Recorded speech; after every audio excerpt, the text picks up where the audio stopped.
का पहला, अगर हमें राम भक्ति में जो सबसे पहला अगर कवि की बात करते हैं वो है षटकोप। सबसे पहला तो राम भक्ति का पहला कवि है वो है षटकोप। अभी एक बार भी शायद ये प्रश्न नहीं आया, इसको भी ध्यान रखना है। वहीं आलवार संतों में, आलवार में कुलशेखर नामक ये श्रेष्ठ राम भक्त कहलाते हैं। आंडाल जो है वो श्रीनाथ की भक्ति है। श्रीनाथ यानी कृष्ण, दोनों भक्ति, मैंने कहा राम भक्ति और कृष्ण भक्ति वैष्णव भक्ति है। किसने राम की उपासना की, किसने कृष्ण की। आंडाल कृष्ण उपासक हैं, लेकिन आलवार में कुलशेखर राम भक्त हैं बड़े। क्वेश्चन ये भी नहीं आया कुलशेखर का। और भक्ति का पहला कवि षटकोप है, बड़े नहीं लेकिन पहले। तो ये दोनों प्रश्न अभी तक नहीं आए हैं, क्योंकि राम भक्ति को के प्रचार प्रसार उत्थान का काम ही नहीं होने दिया। इन निर्गुण उपासकों ने घूम घूम कर ऐसा प्रचार प्रसार कर दिया कि लगा कि भक्ति बस सिर्फ निम्न जाति के लोगों की ठेकेदारी बन गई है। अब ब्राह्मण जो है अभी तक इसकी खोखले ठेकेदार बने थे। मंदिर मस्जिद दोनों वाले रूप जो है वो खाली होने लगे। ऐसी स्थिति पैदा हो गई। और आप देखेंगे भारत में राम मंदिर नहीं थे, बहुत ही कम रहे। अगर इतनी उत्तर भारत में राम की परंपरा चलती, कृष्ण की परंपरा चलती, तो ढेरों मंदिर होते, नहीं दिखाई देंगे। उससे ज्यादा आज की डेट में भी आप सत्संग देखते हैं निर्गुण उपासकों के। कहीं कुंडली जागरण करा रहे हैं, कहीं सहज साधना करा रहे हैं, कहीं नाद बिंदु साधना करा रहे हैं, ढेरों खुल गए हैं। निर्गुण उपासना आज भी उतनी ही पावरफुल है। और ये जो श्री संप्रदाय है जिससे जुड़कर ये राम काव्य चलता है, इसमें किसकी पूजा होती है? वास्तव में विष्णु और लक्ष्मी की पूजा होती है। राम काव्य में यही विष्णु जो है राम है, और लक्ष्मी कौन है? सीता है। कृष्ण काव्य में यही विष्णु जो है कृष्ण है, और ये जो है यहाँ पर कौन है? राधा रूप में है। अंतर कुछ भी नहीं है। और इस राम काव्य के पहले रामानुजाचार्य जो हमको गुरु मिलते हैं, रंगनाथ मुनि से आते हुए रामानुजाचार्य, जहाँ से साहित्य की शुरुआत होती है, दर्शन दे रहे हैं। कौन सा? विशिष्टाद्वैतवाद का सिद्धांत। इनका सिद्धांत अभी हमने चर्चा की, विशिष्टाद्वैतवाद का सिद्धांत। कृष्ण संतों की परंपरा के अंदर भी मैंने चर्चा की थी, रामानंद की। रामानंद भी सगुण उपासक थे, और ये तो थे ही सगुण उपासक। रामानुजाचार्य ने जो दर्शन दिया ये विशिष्टाद्वैतवाद का, ये तुलसी ने भी अपनाया। इसलिए तुलसी का दर्शन है कौन सा? विशिष्टाद्वैतवाद का। लेकिन ध्यान रखना, तुलसी ने अपना गुरु रामानुजाचार्य को नहीं बनाया। तुलसी के गुरु कौन है? नरहरियानंद, जिनका नाम नरहरिदास भी है। इनमें दीक्षित हुए हैं, नरहरिदास में। लेकिन जिसकी फिलॉसफी को अपनाया वो है रामानुजाचार्य, और रामानुजाचार्य की फिलॉसफी का नाम है विशिष्टाद्वैतवाद। बोलो, यहाँ तक की बात सारी समझ आ गई है?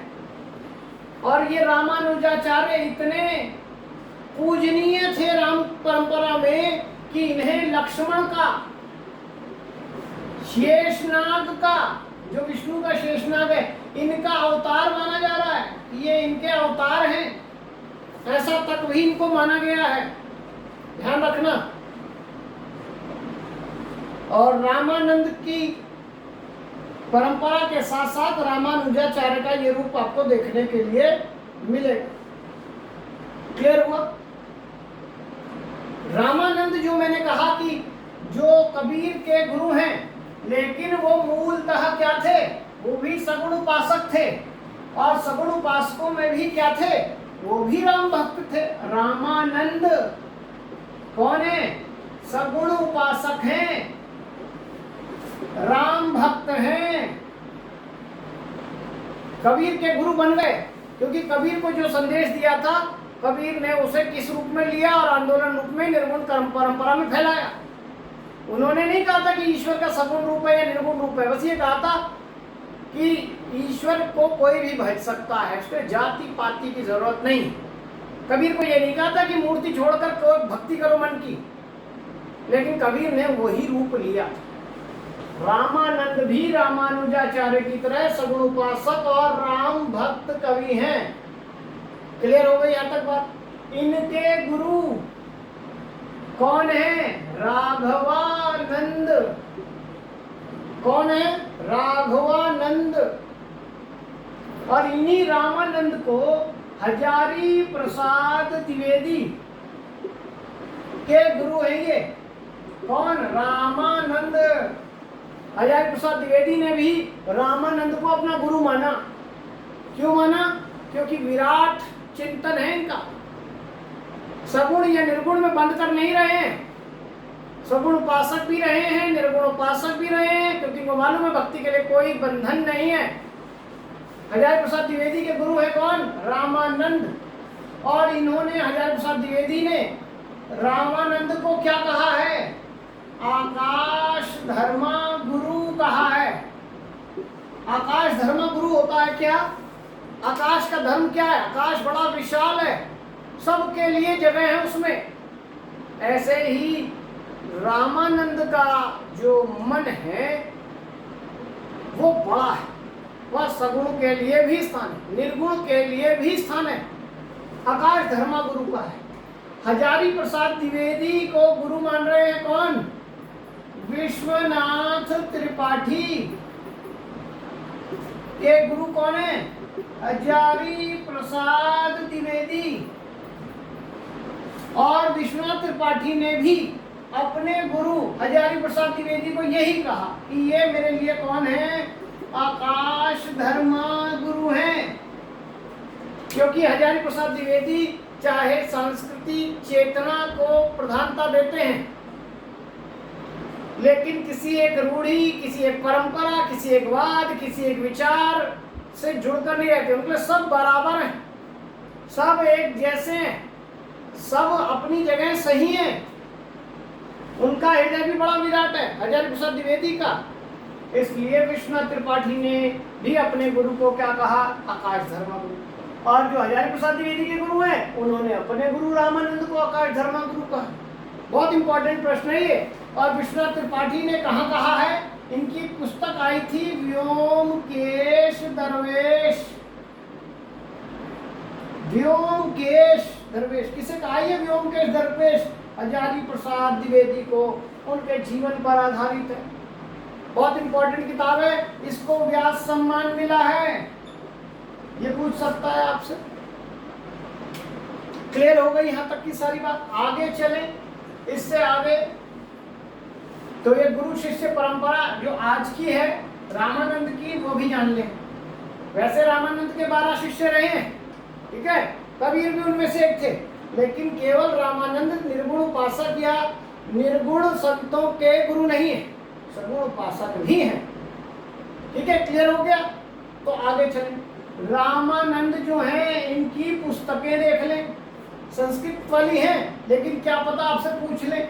वैष्णव मताब्ज भास्कर, श्री रामार्चन पद्धति, देखिए रचनाओं से ही समझ आ जाएगा कि ये सगुण उपासक हैं कि निर्गुण उपासक। योग चिंतामणि, राम रक्षा स्तोत्र, आनंद भाष्य, सब राम पर है, सब विष्णु पर है, राम परंपरा के हैं, बड़े इंपॉर्टेंट है। ये जो आप पढ़ते हैं आरती की जय हनुमान लला की, ये जो आरती है ये भी किसने लिखी है? रामानंद ने लिखी है, और कोई नहीं है। इन्होंने एक संप्रदाय की स्थापना की जिसका नाम है रामावत संप्रदाय। अगर ये निर्गुण उपासक होते तो किसी संप्रदाय की स्थापना नहीं करते, मैंने आपको पहले बताया, निर्गुण उपासकों में कबीर जैसे किसी संत ने कोई संप्रदाय स्थापित नहीं किया, सगुण उपासकों ने संप्रदाय स्थापित किया।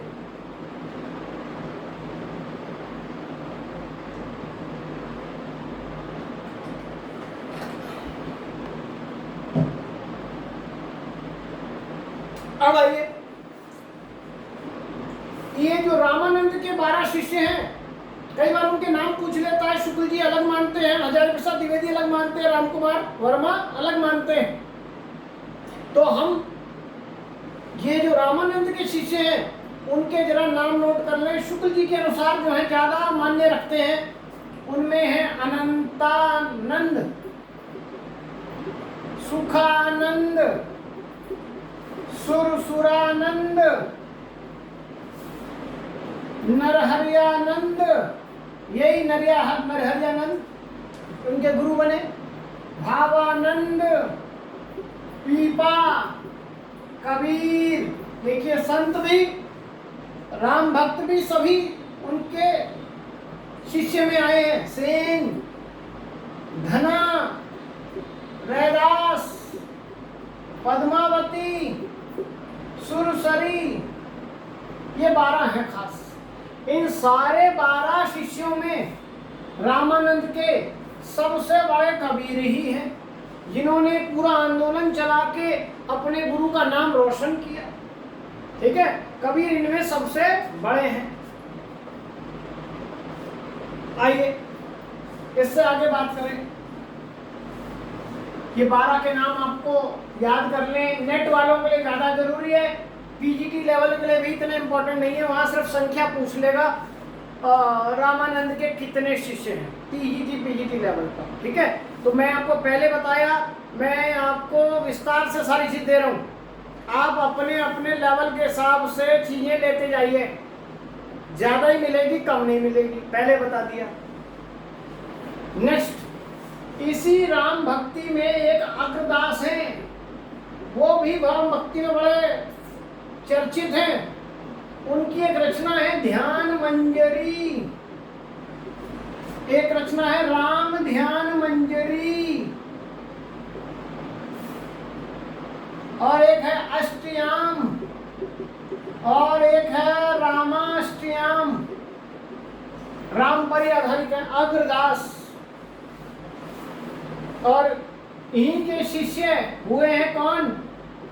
नाभादास, जिन्होंने रचना लिखी क्या? भक्तमाल। ये क्वेश्चन आ चुका है, भक्तमाल किसकी रचना है? नाभादास की रचना है। किसके शिष्य हैं?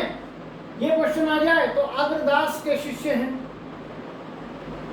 फिर आगे चले, ईश्वर दास की हमने बात की थी सूफी काव्य में, इन्होंने सत्यवती कथा लिखी थी, लेकिन मैंने कहा कि वो हिंदू कवि सूफी काव्य लिख रहा है, लेकिन पहला हिंदी काव्य लिखने वाले हैं सूफी, हिंदी कवि हैं सूफी काव्य लिखने वाले, लेकिन ईश्वरदास मूलतः राम भक्त कवि हैं। और इनकी रचना बताई थी मैंने आपको, अंगद पैज और भरत मिलाप, ये 2 रचना बताई थी, और कहा था बड़ी इंपॉर्टेंट है, इसे आपने भूलना नहीं है। ठीक है, क्लियर है यहाँ तक बात? तब हम इससे आगे की बात करेंगे। इसी परंपरा में, जो राम परंपरा में रामानुजाचार्य थे, रामानंद थे, उसके साथ साथ पहले कवियों में षटकोप वगैरह थे, लेकिन रामानंद उनके शिष्य, और फिर अग्रदास और ईश्वर, इनके बाद एक बड़ा कवि आता है जिसका नाम क्या है? तुलसी। वास्तव में तुलसी ही हैं जिन्होंने राम काव्य परंपरा को एक नई पहचान दी और एक ऊंचाई पर लेकर गए हैं। उनकी बात हम करने जा रहे हैं, तुलसी की। तुलसी के संबंध में तुलसीदास, पूरा नाम बाद में बन गया गोस्वामी तुलसीदास। ठीक है, इनके पहले व्यक्तिगत के बारे में जान लें, और इनके व्यक्तिगत के साथ साथ हम इनके काव्य रचनाओं के बारे में जान लें। बहुत सारी रचनाएं हैं, कईयों पे विवाद है, लेकिन 12 रचनाएं प्रामाणिक है। किसने मानी वो भी बात करेंगे, लेकिन उससे पहले एक छोटा सा प्रश्न और कर लें। तुलसीदास को हम बाद में देखेंगे, क्योंकि पूरा तुलसीदास को समझना का मतलब है पूरे राम काव्य को समझ लेना।